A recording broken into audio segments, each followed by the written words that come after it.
This isn't just about coffee. It's about how a simple cafe can build a whole community, a massive following, and a really powerful blueprint for success.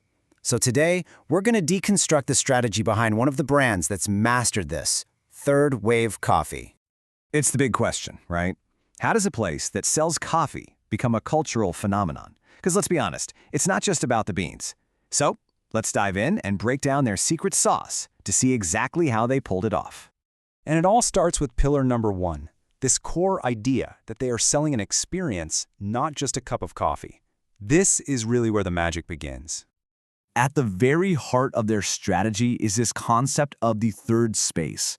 Now, this is a crucial idea. Third Wave isn't just a cafe you grab a coffee from and leave. No, they've engineered their cafes to be destinations. By creating a place that isn't your home and isn't your work, they find a way to embed themselves right into your daily life. And they really drive home this premium feel with their artisanal brewing. Things like pour-overs or the AeroPress, these aren't just about making a better cup of coffee. It's a kind of theater, it's a performance, a moment of education for you, the customer, that communicates value and justifies that higher price tag without ever having to say a word. And of course, the physical environment has to support that whole strategy. You can see the design is intentionally minimalist and super inviting. It's clean, it's modern, and it just has that distinct craft coffee vibe. This is not a space designed for you to get in and get out quickly. It's designed to make you want to stay. Which brings us to the ultimate goal here, becoming a community hub. The design, the coffee, the way the seating is arranged, it all works together so that people don't just visit, they actually linger. They work there, they hold meetings, they catch up with friends. The cafe becomes a real fixture in their social and professional lives.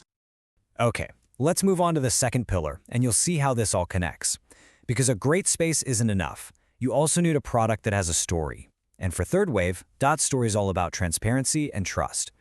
They basically control the entire narrative from start to finish. So first, they source their beans directly from farmers in places like Coog and Chikmagaluru. Then they roast those beans in-house. In the early days, you could literally watch the roaster working inside the cafe.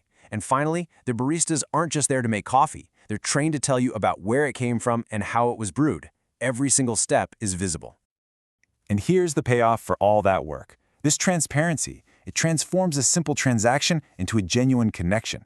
You're not just buying a drink anymore. You're participating in the story that starts all the way at the farm and ends right there in your cup. That feeling is what builds incredible, lasting brand loyalty.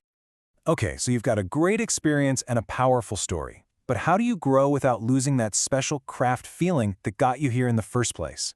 Well, this brings us to their third pillar, a very, very deliberate strategy for expansion.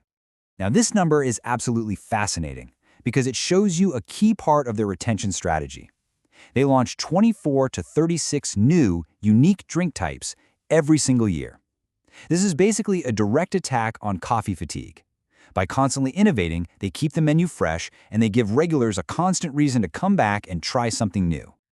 When it comes to opening new stores, they chose a really specific path. Instead of spreading themselves thin across a bunch of new cities at once, they focus on something called densification. This just means adding more and more stores in markets where they're already strong.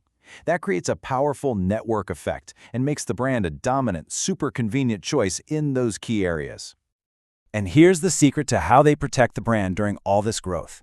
Every single outlet is company-owned.